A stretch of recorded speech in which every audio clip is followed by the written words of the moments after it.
Pernahkah Anda bertemu seseorang yang terlihat biasa, tapi ternyata menyimpan rahasia besar yang bahkan tidak terpikirkan oleh siapapun? Nah, kali ini Abu Nawas akan mengalami hal yang sama. Seorang pemulung yang tampak lusuh datang kepadanya. Tapi siapa sangka, dia bukan manusia biasa. Penasaran? Tenang dulu. Tapi sebelum lanjut, jangan lupa like, komen, dan subscribe biar nggak ketinggalan kisah lucu penuh hikmah dari Abu Nawas berikutnya. Yuk duduk santai, siapkan kopi, dan tonton sampai akhir, karena endingnya bakal bikin kamu mikir, sambil ngakak. Pada suatu pagi yang cerah di kota Baghdad, Abu Nawas sedang berjalan santai sambil bersiul. Hari itu dia lagi nggak punya ide nakal, tapi justru itulah awal mula kejadian aneh. Dari kejauhan, tampak seorang pemulung tua membawa karung besar di punggungnya. Wajahnya lusuh, tapi sorot matanya tajam dan tenang, seperti orang bijak yang sedang menyamar. Abu Nawas pun penasaran. Wah, jangan-jangan ini pemulung ajaib yang bisa baca pikiran, gumamnya dalam hati. Suatu pagi di kota Baghdad yang terkenal dengan kebijaksanaan sekaligus kelucuannya, matahari baru saja menampakkan wajahnya. Burung-burung beterbangan sambil berkicau. Pedagang-pedagang mulai membuka lapaknya, dan aroma roti panggang menguar dari gang kecil.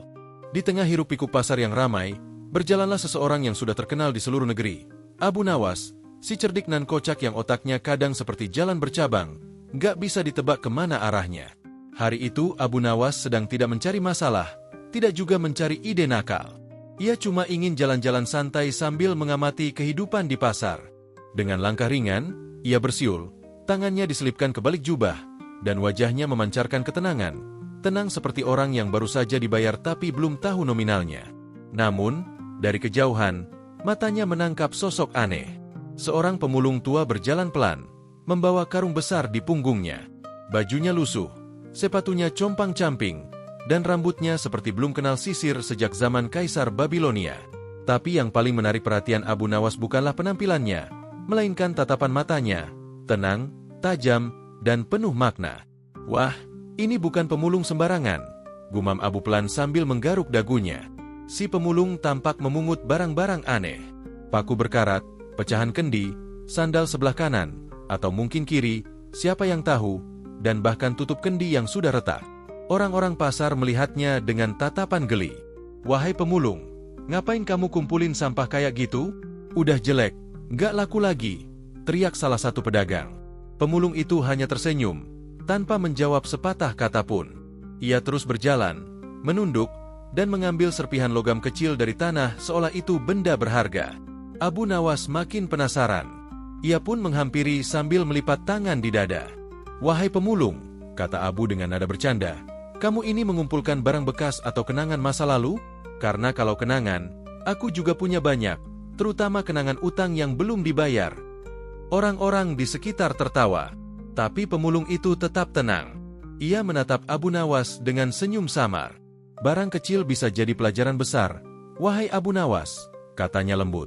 Abu spontan kaget. Loh, kamu tahu namaku? Pemulung itu hanya tersenyum lagi. Kali ini lebih lebar, tapi tetap tanpa penjelasan. Abu Nawas jadi curiga. Jangan-jangan orang ini pengagum rahasia?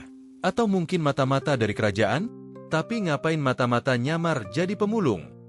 Karena penasaran, Abu mengajaknya duduk di bawah pohon rindang dekat pasar. Ia menawarkan roti dan segelas air. Pemulung itu menerimanya dengan sopan, tapi caranya minum terlihat berbeda. Pelan, penuh kesadaran, seolah setiap tegukan air punya makna spiritual yang dalam. Abu Nawas mulai merasa situasi ini nggak biasa. Wahai pemulung, kata Abu, aku ini orang yang suka bercanda, tapi kali ini aku serius. Siapa kamu sebenarnya? Dari mana kamu tahu namaku? Pemulung itu menatapnya lembut. Aku cuma orang yang berjalan di dunia ini untuk memungut hal-hal kecil yang dianggap tak berharga oleh manusia. Karena disitulah sering tersembunyi nilai yang sesungguhnya. Abu tertawa kecil. Wah, jawabannya berat. Biasanya kalau aku dengar kalimat kayak gitu, ujung-ujungnya ada nasihat. Jangan-jangan kamu ini guru spiritual nyamar jadi pemulung. Pemulung hanya menunduk dan berkata pelan. Terkadang kebijaksanaan tidak datang dari orang yang berpakaian bagus, tapi dari orang yang sederhana. Abu mengangguk-angguk, pura-pura paham, padahal dalam hati ia berkata, ini orang ngomongnya kayak teka-teki. Tapi menarik juga sih. Ia pun mencoba menggoda. Kalau gitu, tolong dong pungut juga sisa harapanku yang belum kesampaian. Pemulung menatapnya sebentar, lalu tersenyum lagi. Yang tersisa itu bukan untuk dipungut, tapi untuk disadari, jawabnya kalem. Abu langsung bengong. Wah, ini pemulung filsuf. Jangan-jangan dia dulu dosen kebijaksanaan yang salah jurusan. Orang-orang di pasar yang mendengar percakapan mereka mulai berkerumun. Mereka penasaran kenapa Abu Nawas, orang yang biasanya suka melucu dan bikin orang lain pusing 7 keliling, kali ini malah serius berbincang dengan seorang pemulung. Salah satu pedagang berkata, "Wah, ini pasti Abu Nawas lagi cari ide cerita baru buat ngeprank Sultan." Abu melirik pedagang itu sambil tersenyum jahil. "Tenang saja, kali ini bukan prank, tapi ujian rasa ingin tahu." Lalu ia menoleh lagi pada pemulung itu. "Kalau kamu memang orang bijak, coba jawab satu hal. Kenapa kamu memungut barang-barang rusak? Kan nggak ada nilainya." Pemulung menjawab dengan suara yang lembut tapi dalam. "Barang rusak bukan berarti tak berguna. Terkadang yang rusak justru menyimpan cerita yang bisa memperbaiki hati manusia." Abu terdiam. Kalimat itu seperti pukulan halus ke dada. Ia merenung sejenak, lalu berujar pelan, "Berarti kamu percaya bahwa sesuatu yang rusak masih punya harapan?" Pemulung itu mengangguk. Selama hati manusia masih hidup, selalu ada harapan. Suasana tiba-tiba hening. Angin berhembus pelan, membawa aroma pasar dan debu. Entah kenapa, Abu merasa dadanya hangat, bukan karena terharu, tapi karena heran, ini pemulung atau malaikat motivator keliling. Akhirnya, Abu berkata, "Wahai pemulung, aku belum tahu siapa kamu, tapi aku suka caramu memandang dunia. Kalau kamu mau, mampirlah ke rumahku nanti sore. Aku akan menjamumu dengan makanan enak, dan kamu boleh ceritakan apapun yang ingin kamu bagikan." Pemulung itu tersenyum. "Baiklah, Abu Nawas. Tapi ingat, aku datang bukan untuk makan, melainkan untuk memberi pelajaran." Abu tertawa lagi. "Wah, tenang aja, pelajaran juga butuh lauk pauk biar nggak kering." Keduanya pun berpisah sementara. Tapi dalam hati Abu merasa aneh. Ia yakin pemulung itu bukan orang biasa. Orang yang bisa ngomong sebijak itu. Tapi hidupnya sederhana banget. Ini pasti ada sesuatu, pikirnya.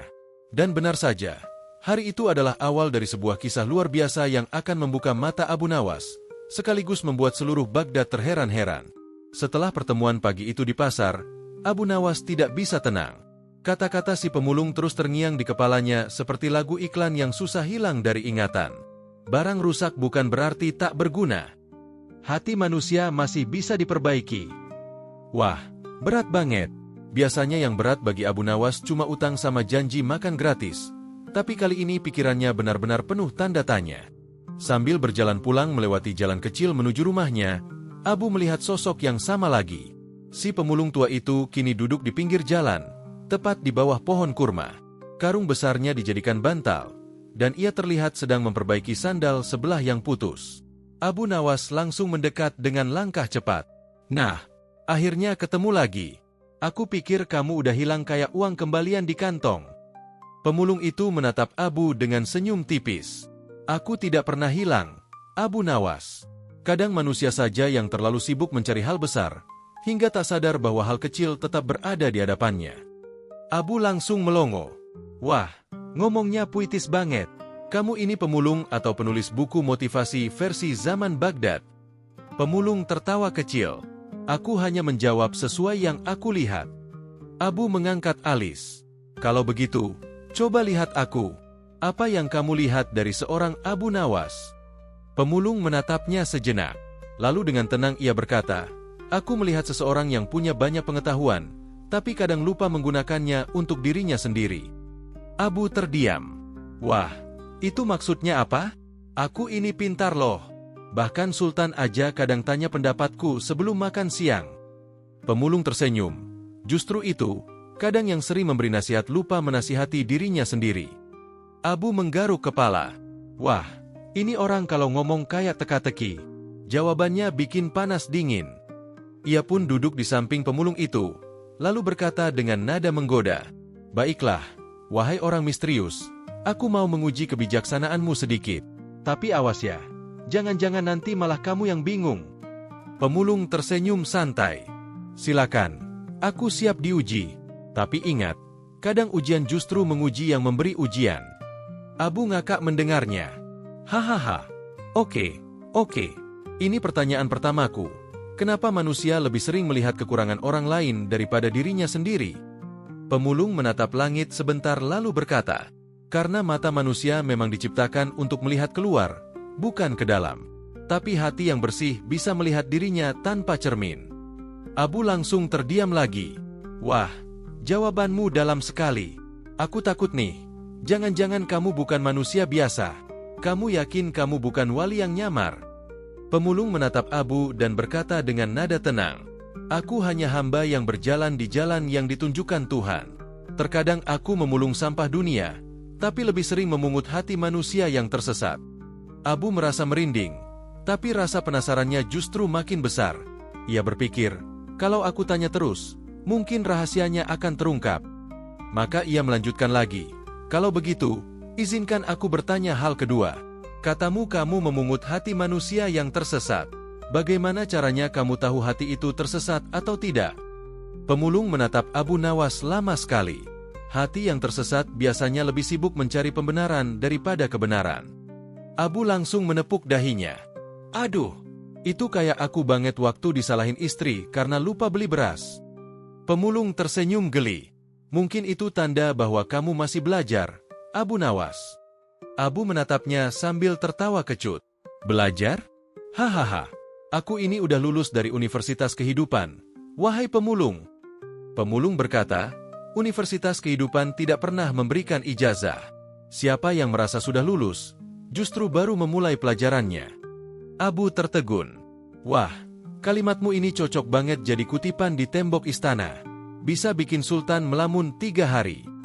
Pemulung tertawa pelan. Kalimat tidak berguna kalau tidak diamalkan, Abu Nawas. Suasana jadi hening sejenak. Angin sore berhembus. Debu jalanan berputar lembut di sekitar mereka. Abu merasa seperti sedang berada di tengah pelajaran penting yang tidak tertulis di buku manapun. Tapi tentu saja, Abu Nawas tetaplah Abu Nawas. Ia tidak bisa serius terlalu lama. Ia menepuk pundak pemulung itu sambil berkata, Oke, kebijaksanaanmu hebat. Tapi sekarang aku ingin tahu sesuatu yang lebih ringan. Katakan padaku, wahai pemulung bijak, kenapa kamu memilih jadi pemulung? Bukankah banyak pekerjaan lain yang lebih nyaman? Pemulung itu memandang karungnya sebentar, lalu berkata pelan, karena dalam pekerjaan ini, aku bisa melihat nilai dari sesuatu yang dibuang. Sama seperti melihat manusia yang diremehkan, tapi masih menyimpan cahaya. Abu Nawas tersenyum lebar. Wah, kamu luar biasa. Kalau aku punya sekolah kebijaksanaan, aku bakal langsung angkat kamu jadi kepala sekolah. Pemulung itu menjawab, ilmu tidak butuh jabatan, Abu Nawas. Ia hanya butuh hati yang mau mendengar. Abu mengangguk-angguk, pura-pura paham lagi. Iya, bener banget.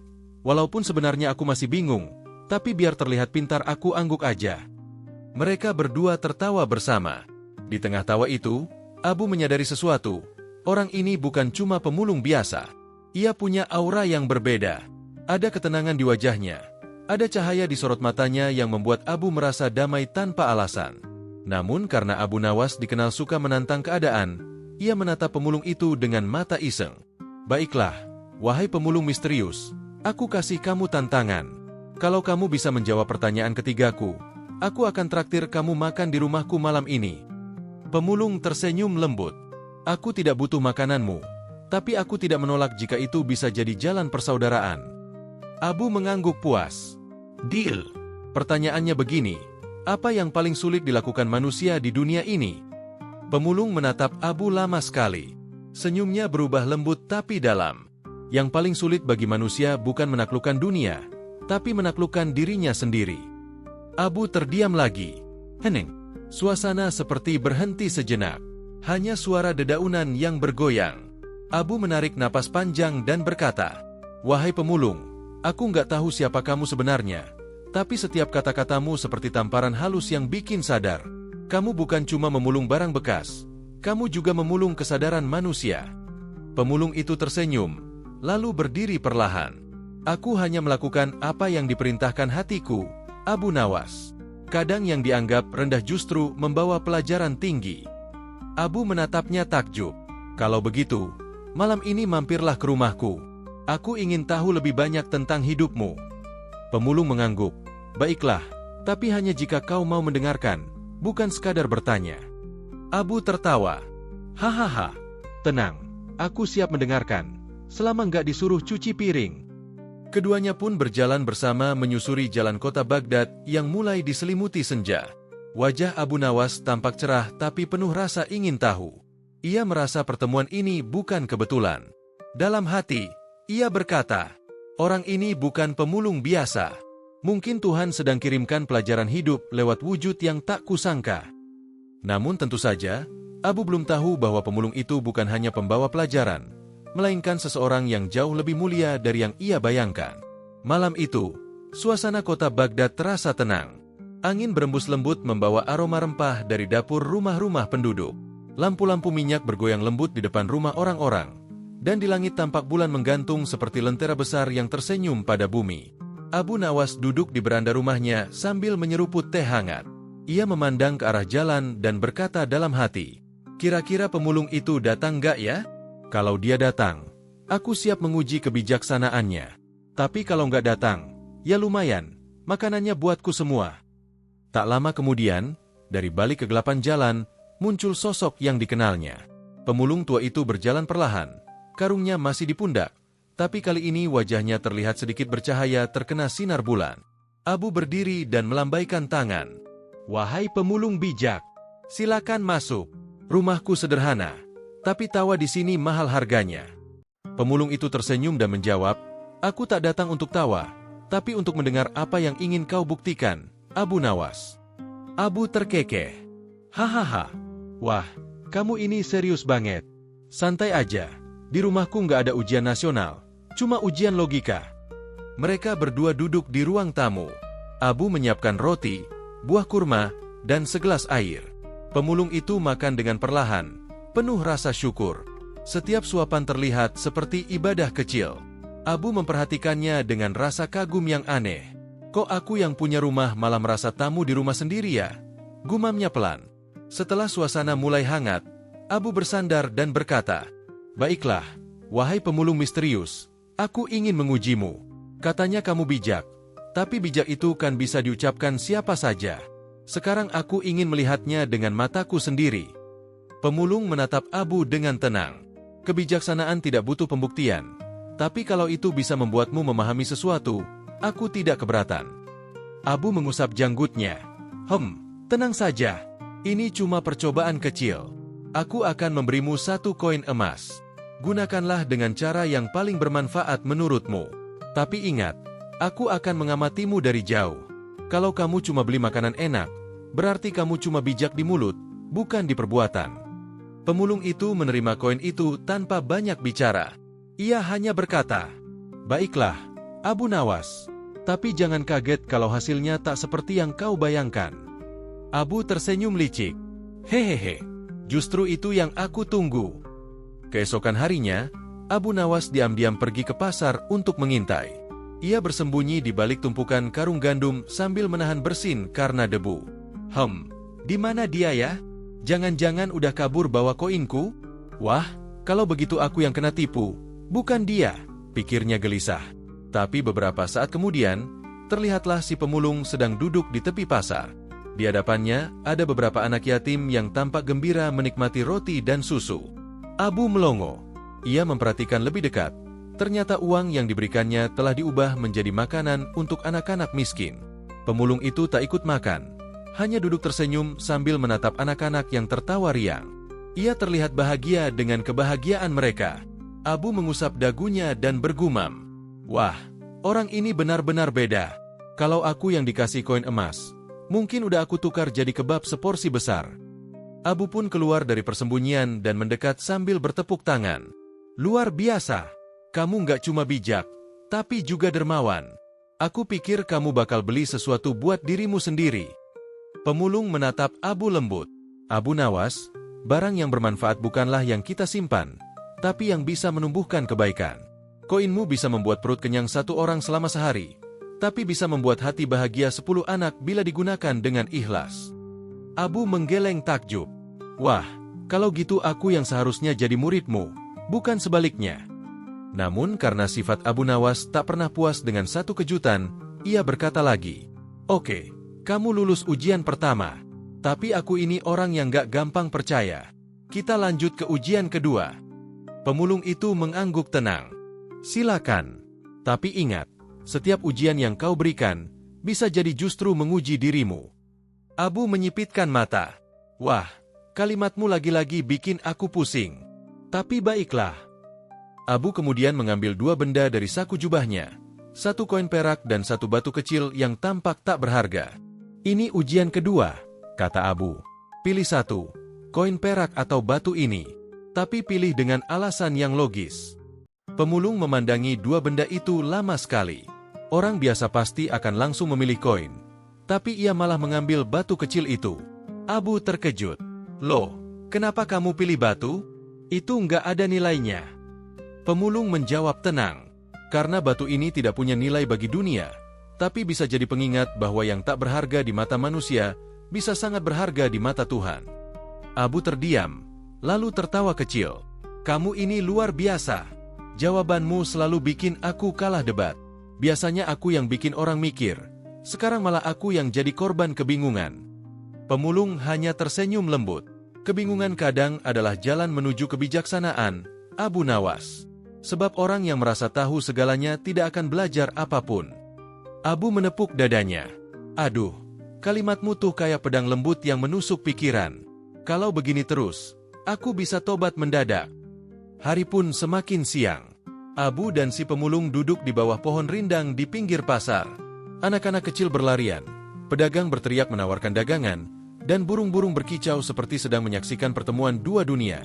Dunia kelucuan Abu Nawas dan dunia kebijaksanaan sang pemulung misterius.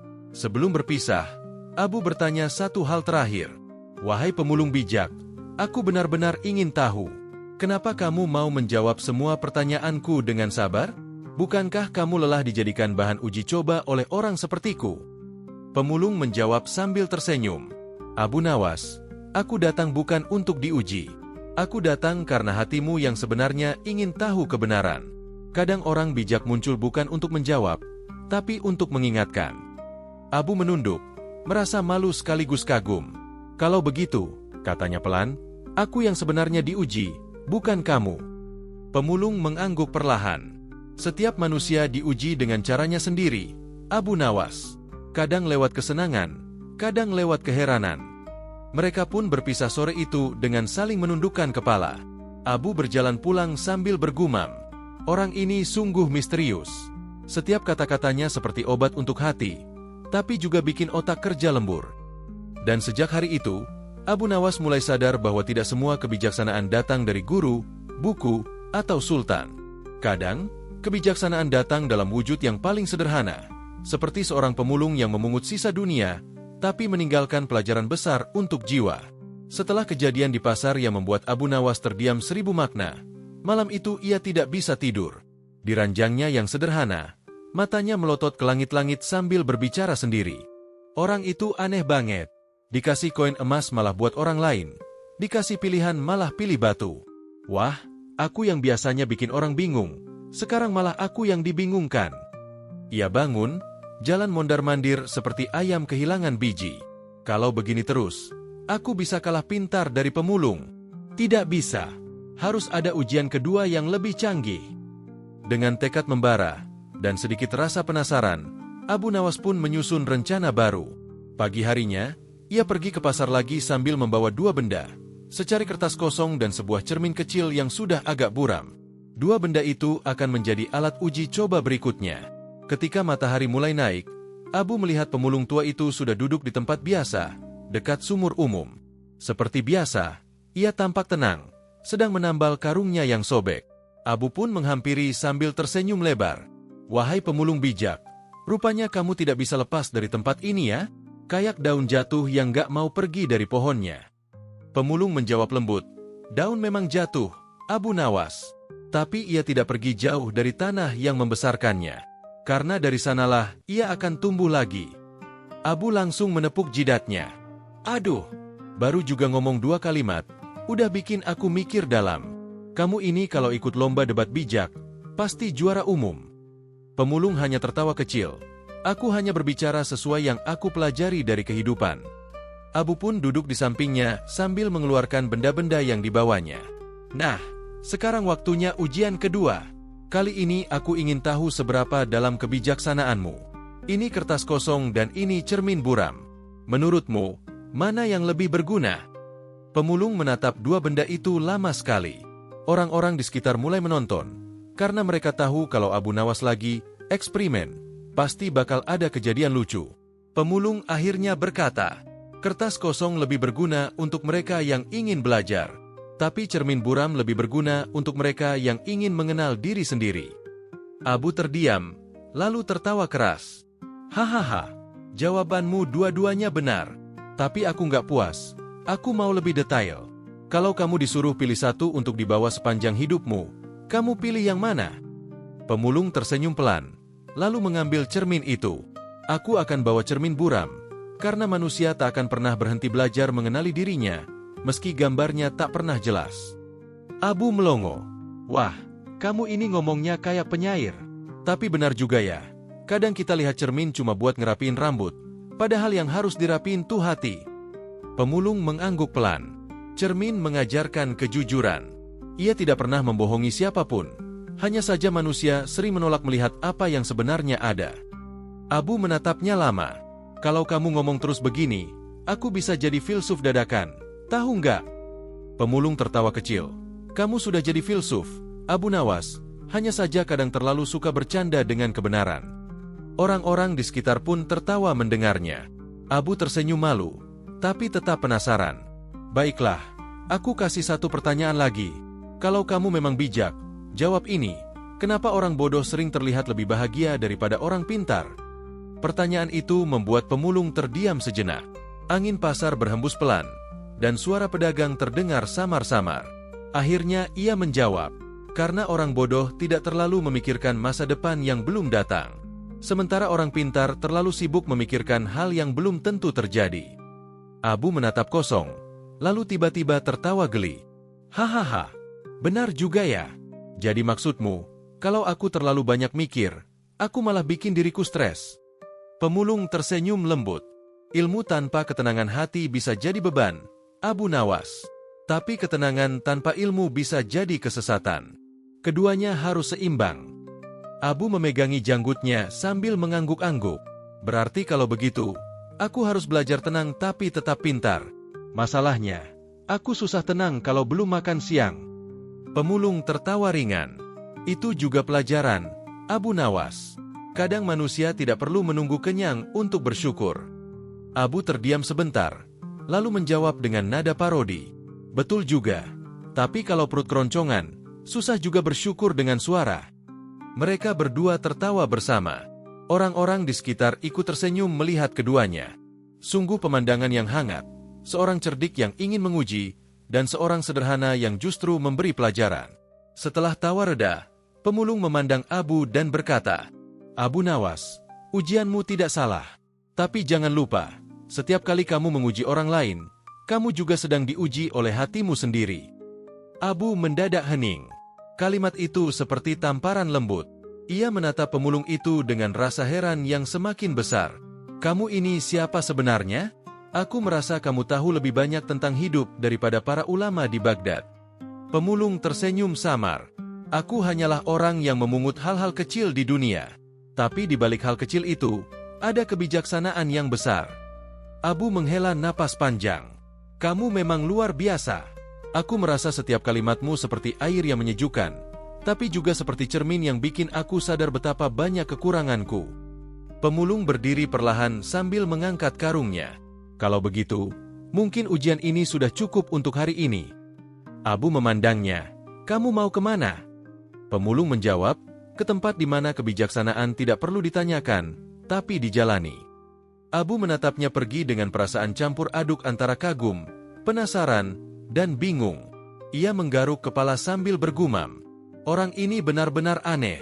Tapi satu hal pasti, setiap kali dia bicara, hatiku jadi tenang, tapi otakku kerja lembur. Dan malam itu, saat Abu Nawas kembali ke rumahnya, Ia sadar bahwa ujiannya tidak sekadar menguji seorang pemulung, tapi justru menguji dirinya sendiri, tentang ego, niat, dan keikhlasan. Ia menatap cermin buram yang tadi ditinggalkan pemulung di meja, dan tersenyum kecil. Mungkin benar, yang paling susah bukan menguji orang lain, tapi memantulkan kebenaran dari dalam diri. Keesokan paginya, suasana Baghdad masih segar. Burung-burung berkicau di atas genting, sementara Abu Nawas bangun dengan semangat baru. Ia bahkan bersenandung kecil sambil menyisir janggutnya yang mulai miring ke kanan. Hari ini aku akan menemui pemulung bijak itu lagi. Siapa tahu aku bisa mencuri sedikit kebijaksanaan sebelum sarapan. Ia berangkat ke pasar dengan langkah ringan, membawa sekeranjang kurma sebagai bekal dan sedikit koin perak, jaga-jaga kalau pemulung itu mau diajak makan siang. Tapi begitu tiba di tempat biasa, ia berhenti mendadak. Tempat itu kosong. Tak ada karung, tak ada sosok tua dengan wajah teduh itu. Hanya ada daun-daun kering dan seekor kucing yang sedang menjilati sisa ikan asin. Hah? Kok nggak ada? Gumam Abu. Biasanya jam segini dia udah nongkrong sambil senyum kayak orang baru dapat diskon nasi kebuli. Abu pun bertanya pada pedagang sayur di dekat situ. Wahai Ummu Karim, kemana perginya pemulung tua yang biasa duduk di sini? Pedagang itu menjawab santai, entahlah, Abu Nawas. Tadi subuh aku lihat dia berdiri lama menatap langit, lalu berjalan ke arah sungai. Sejak itu tak ada yang melihatnya lagi.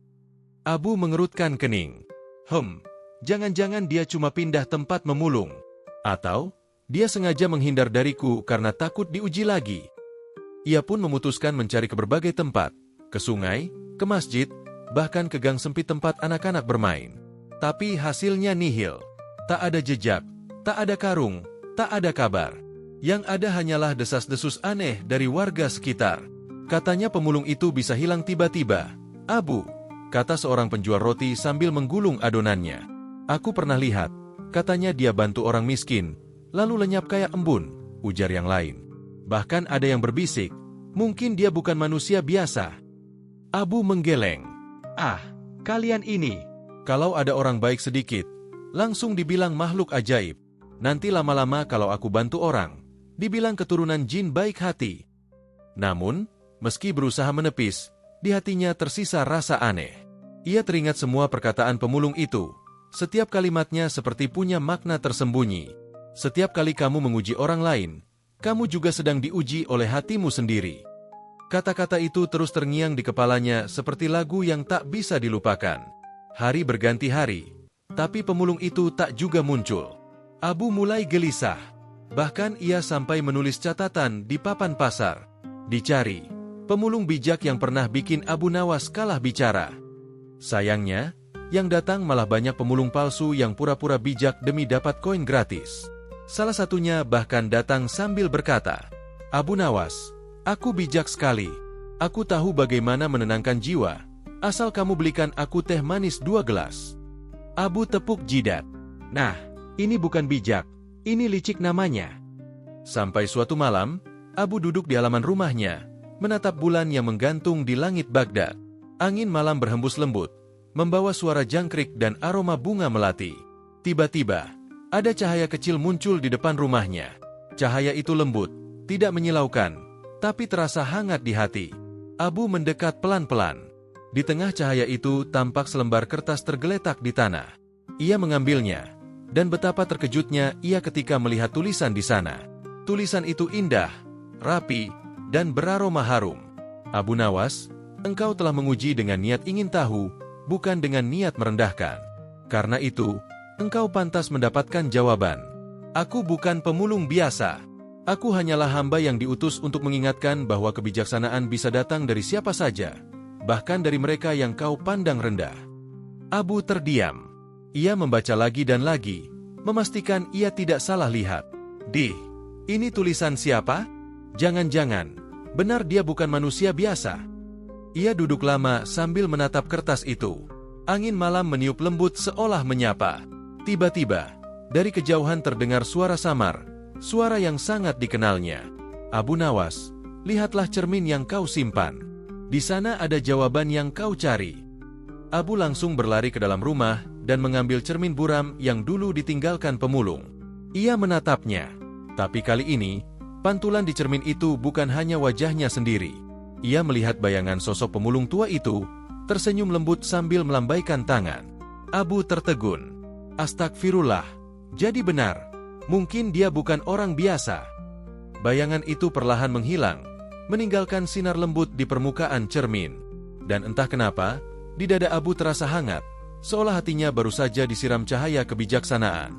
Ia bergumam pelan, kalau benar dia utusan dari Tuhan, maka aku telah bertemu seorang wali tanpa aku sadari. Tapi, kalaupun dia hanya manusia biasa, dia sudah jadi guru terbaikku. Keesokan harinya, Abu kembali ke pasar. Ia duduk di tempat pemulung itu biasa duduk, sambil memungut sisa kertas yang berserakan. Orang-orang yang melihatnya heran. Abu Nawas, kok sekarang kamu jadi pemulung juga? Abu tersenyum santai. Kadang untuk jadi bijak, kita harus memungut hal-hal kecil yang kita abaikan. Mereka tertawa, tapi Abu tahu, di balik candaannya itu, ada makna yang ia rasakan dalam hati. Ia belajar bahwa kebijaksanaan bukan milik orang berpakaian indah, tapi bisa hadir dari siapapun, bahkan dari sosok yang tampak remeh di mata dunia. Dan sejak hari itu, Abu Nawas tidak lagi suka menguji orang untuk pamer kepintaran. Ia lebih banyak mendengar, mengamati, dan belajar dari kehidupan sehari-hari. Namun, sesekali, kalau ada orang sok tahu yang datang menguji dia, Abu cuma tersenyum dan berkata, "Hati-hati, kawan. Setiap kali kau menguji orang lain, bisa jadi hatimu sendiri yang sedang diuji." Malam itu, setelah seharian berkeliling Baghdad mencari jejak pemulung misterius, Abu Nawas pulang dengan kepala penuh tanda tanya. Ia merasa otaknya sudah seperti panci kebanyakan rempah, penuh rasa, tapi nggak tahu mana yang dominan. Sesampainya di rumah, Abu langsung rebahan. Hadeh, ini kepala rasanya mau meledak. Siapa sebenarnya pemulung itu? Kok bisa ngilang begitu aja? Jangan-jangan dia memang makhluk gaib? Atau malah malaikat penyamar? Abu menatap langit-langit rumahnya yang berlubang di satu sisi. Dari celah kecil itu, cahaya bulan menembus masuk, jatuh tepat di atas wajahnya. Wah, bulan aja kayak spotlight. Jangan-jangan malam ini aku bakal dapat wahyu lewat mimpi. Yah, siapa tahu. Dengan pikiran itu, Abu tertidur sambil senyum-senyum. Tapi belum lama ia terlelap. Ia langsung masuk ke dalam mimpi yang sangat aneh. Dalam mimpinya, Abu berjalan di sebuah padang pasir luas. Angin berhembus pelan, membawa suara lembut seperti bisikan. Di kejauhan, tampak seorang pria tua duduk di atas batu besar sambil menatap langit. Dan anehnya, pria itu mirip sekali dengan pemulung yang menghilang. Wah, kamu lagi.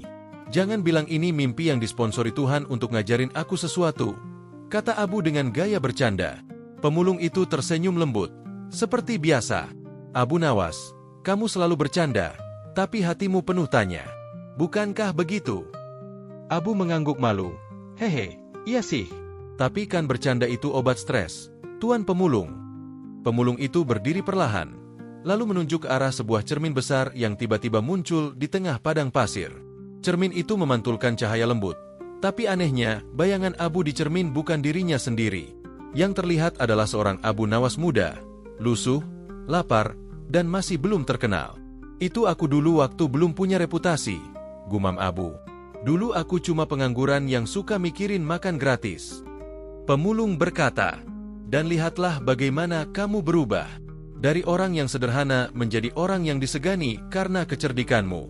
Tapi kadang, perubahan membawa kesombongan kecil yang tidak kamu sadari. Abu langsung melongo. Kamu bilang aku sombong? Mana mungkin? Aku ini rendah hati, bahkan sering duduk di bawah bayangan orang lain kalau panas. Pemulung tersenyum tipis. Kesombongan tidak selalu tampak dari kata-kata. Kadang ia muncul dari perasaan ingin selalu menang dalam perdebatan, atau merasa paling tahu dalam setiap masalah. Abu terdiam. Suasana padang pasir jadi sunyi. Angin berhenti berhembus, seolah bumi pun sedang mendengarkan.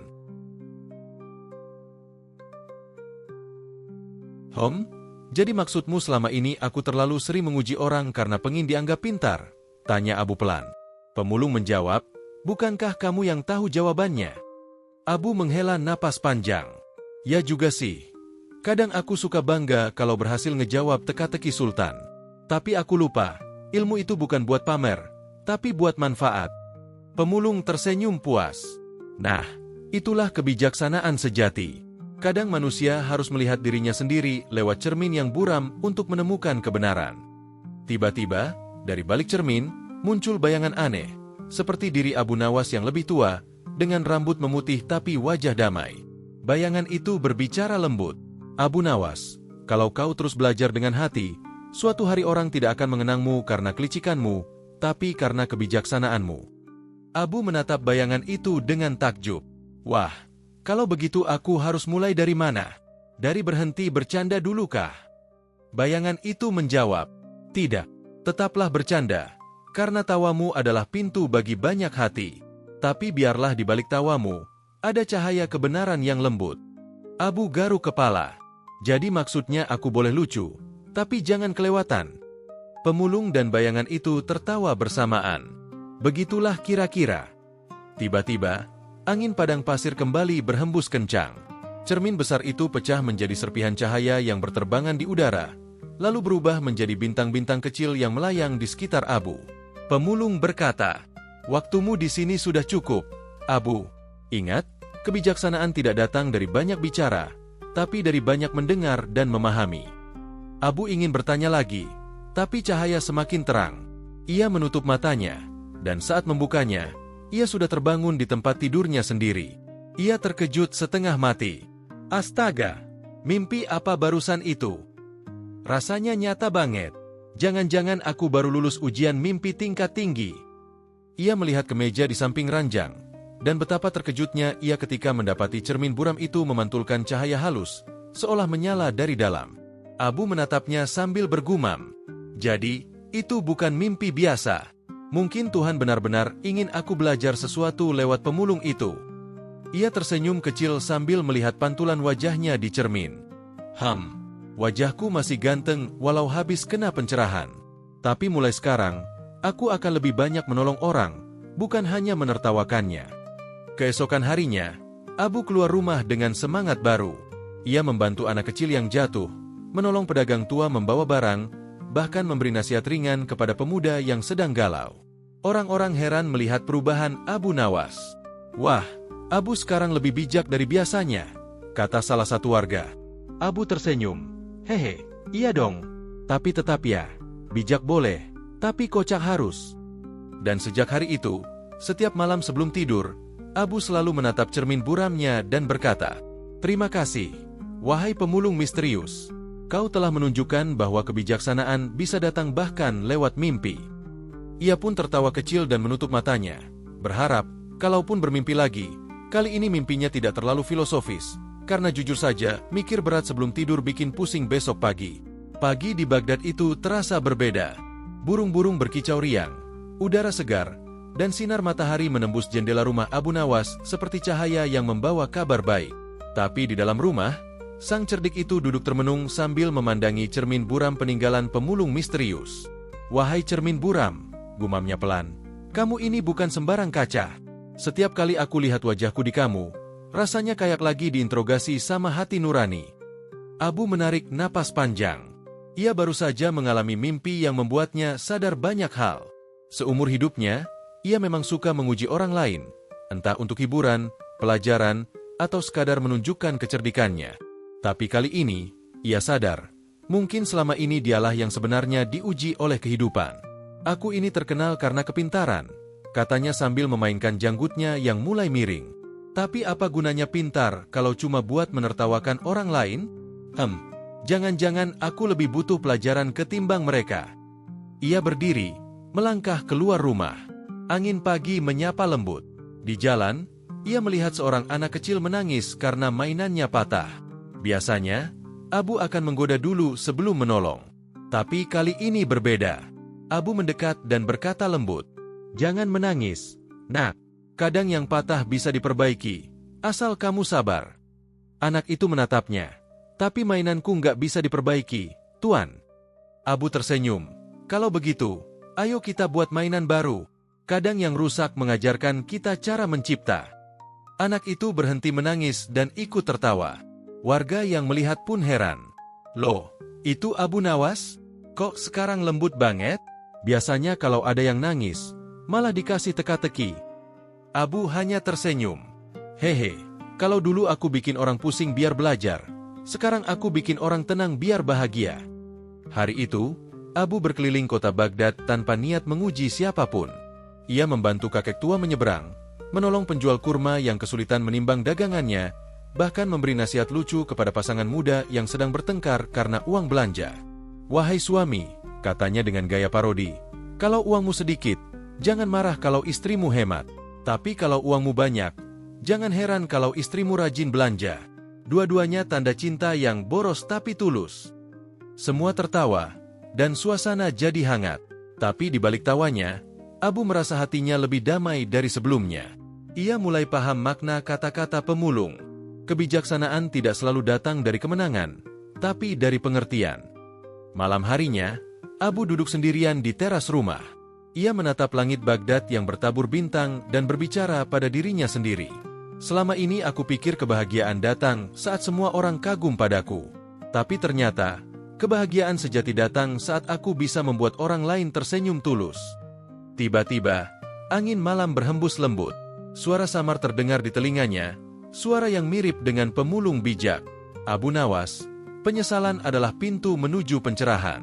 Jangan sesali masa lalu, tapi gunakan ia untuk menyalakan cahaya baru." Abu tersenyum kecil. Ia tidak tahu apakah itu suara nyata atau hanya imajinasinya.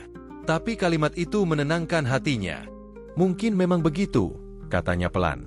"Kita nggak bisa memperbaiki masa lalu, tapi bisa memperbaiki diri di masa depan." Keesokan paginya, Abu membuat keputusan besar. Ia pergi ke istana menemui Sultan Harun al-Rashid. Ketika sampai di depan raja, ia langsung memberi salam hormat. "Wahai Baginda, izinkan hamba menyampaikan sesuatu." Sultan mengangguk. "Katakan, Abu Nawas. Tapi cepat, sebelum aku lupa nama hari ini." Abu tersenyum. "Selama ini hamba sering membuat Baginda tertawa dengan tipu muslihat dan kelicikan hamba. Tapi kali ini hamba ingin membuat Baginda berpikir, bukan tertawa." Sultan menaikkan alisnya. "Wah, ini baru menarik. Biasanya kamu datang bawa lelucon, sekarang bawa renungan? Silakan lanjut." Abu berkata, "Hidup ini seperti permainan teka-teki, Baginda. Kadang kita terlalu sibuk mencari jawaban, sampai lupa menikmati prosesnya. Dan kadang, kita terlalu ingin terlihat benar, padahal yang penting adalah berbuat baik." Ruangan hening. Sultan menatap Abu dengan kagum. "Kamu berubah, Abu Nawas. Biasanya kamu bikin aku pusing, sekarang kamu malah bikin aku tenang. Apa yang membuatmu begitu bijak?" Abu tersenyum lembut. "Seorang pemulung bijak telah mengajarkan hamba bahwa ilmu yang tidak disertai rendah hati akan berujung pada kesombongan." Sultan menatapnya serius. "Pemulung bijak? Siapa dia?" Abu menjawab, "Entahlah, Baginda. Mungkin manusia, mungkin juga utusan ilahi. Tapi yang pasti, dia mengubah cara pandang hamba terhadap hidup." Sultan tersenyum. "Kalau begitu, anggap saja dia hadiah dari langit untukmu. Dan sekarang, dengan hati yang baru, buktikan kebijaksanaanmu lewat tindakan, bukan sekadar kata." Abu menunduk hormat. "Hamba akan berusaha, Baginda." Sejak hari itu, kehidupan Abu Nawas berubah. Ia masih suka bercanda, masih suka membuat orang tertawa, tapi kini setiap candaannya mengandung makna. Ia tidak lagi mengejar pujian, tapi lebih suka membantu orang memahami kehidupan lewat tawa. Kadang orang berkata, Abu Nawas itu aneh, bisa bikin orang tertawa sambil merasa tercerahkan. Dan Abu hanya menjawab santai, "Hidup ini sudah cukup berat, jadi kalau bisa belajar sambil tertawa, kenapa harus serius?" Malamnya, sebelum tidur, ia kembali menatap cermin buram itu. "Terima kasih, wahai pemulung bijak. Berkatmu, aku belajar satu hal penting. Kadang untuk menemukan cahaya, kita harus tersesat dulu dalam gelap." Ia pun tersenyum, menutup matanya, dan malam itu tidur dengan damai, tanpa mimpi aneh, tanpa teka-teki. Hanya ketenangan yang lembut, seperti hati yang akhirnya pulang ke tempatnya semula. Hari itu, Baghdad kembali ramai seperti biasa. Pedagang memanggil pembeli dengan suara keras, anak-anak berlari sambil membawa roti, dan di tengah keramaian, tampak sosok Abu Nawas berjalan santai dengan senyum lebar. Tapi kalau dilihat lebih dekat, ada yang berubah dari dirinya. Matanya kini terlihat lebih tenang, langkahnya lebih ringan, dan senyumnya tidak lagi sekadar lucu, tapi juga tulus. Hidup ini memang seperti pasar, gumamnya. Rame, riuh. Tapi kalau kamu tahu cara menikmatinya, bahkan tawar-menawar pun bisa jadi pelajaran. Sudah beberapa minggu sejak terakhir kali ia mendengar suara pemulung misterius itu. Namun anehnya, ia tak merasa kehilangan. Justru ia merasa seperti sedang ditemani keheningan yang bijak, semacam guru tak kasat mata yang membimbingnya dari jauh.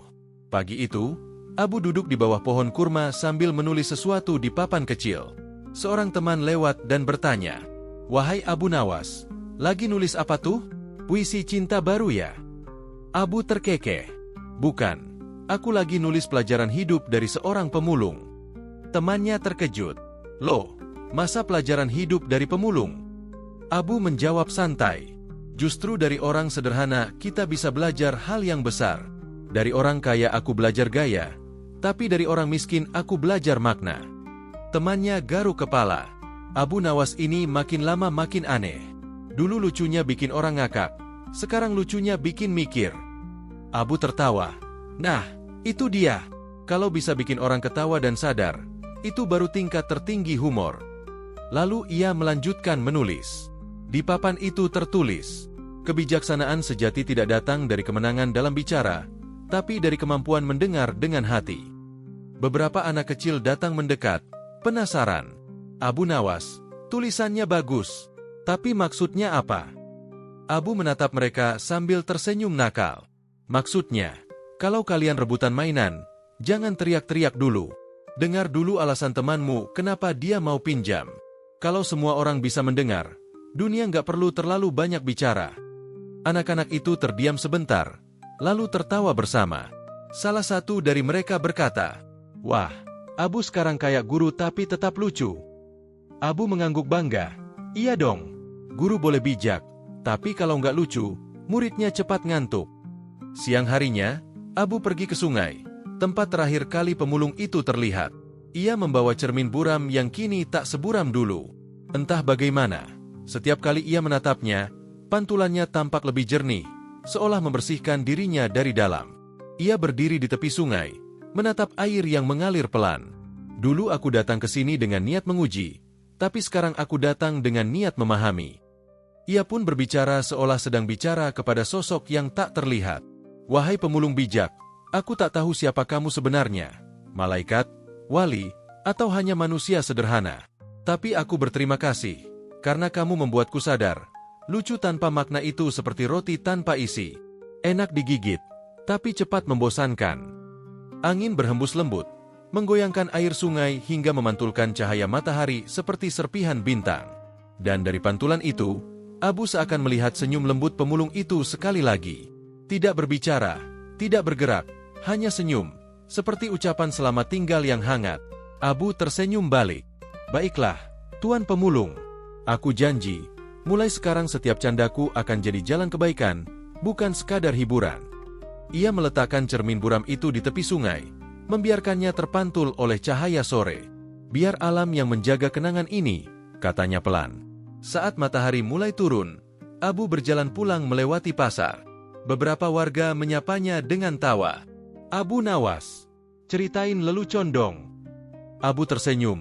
"Baiklah, tapi kali ini bukan lelucon biasa." Ia berhenti di tengah kerumunan dan mulai bercerita. Suatu hari, seekor keledai merasa dirinya paling bodoh di dunia. Ia datang ke sapi dan berkata, "Aku ingin pintar seperti kamu." Tapi sapi menjawab, "Aku pun belajar dari ladang setiap hari." Akhirnya si keledai sadar, kalau mau pintar, ya jangan cuma mengeluh, tapi belajar dari pengalaman. Orang-orang tertawa, tapi di akhir cerita, mereka saling berpandangan sambil mengangguk-angguk. "Wah, lucu tapi dalamnya." Abu menjawab, "Begitulah. Kadang Tuhan menyelipkan pelajaran hidup di antara tawa, biar kita belajar tanpa merasa digurui." Malam harinya, Abu duduk di depan rumah sambil menatap bintang. Ia menulis satu catatan terakhir di buku kecilnya. "Lucu boleh, tapi jangan kosong. Pintar boleh, tapi jangan sombong. Karena kebahagiaan sejati bukan saat kita membuat orang kagum, tapi saat kita membuat orang lain merasa berarti." Ia menutup bukunya dan tertawa kecil. "Ah, ternyata jadi bijak itu nggak sesusah yang kukira. Cukup berhenti berpikir siapa yang lebih pintar, dan mulai berpikir bagaimana bisa bermanfaat. Lalu ia bersandar, memandang langit, dan berkata pelan seperti berbicara pada sahabat lamanya. "Terima kasih, Tuan Pemulung. Mungkin kita takkan bertemu lagi, tapi pelajaranmu akan tetap tinggal di hatiku selamanya." Bintang-bintang di langit Baghdad tampak lebih terang malam itu, seolah ikut tersenyum. Dan di tengah keheningan, tawa kecil Abu Nawas terdengar pelan. Tawa seorang pria yang akhirnya menemukan kebahagiaan sejati dalam kesederhanaan. Nah, gimana? Lucu tapi bikin mikir kan? Kalau kamu suka kisah-kisah seperti ini, klik tombol like, tulis pendapatmu di kolom komentar, dan subscribe biar nggak ketinggalan cerita Abu Nawas berikutnya. Sampai jumpa di episode selanjutnya. Dan ingat, jangan remehkan orang yang kelihatannya biasa. Siapa tahu dia, pemulung surga, wajah tersenyum dengan mulut terbuka dan mata bahagia.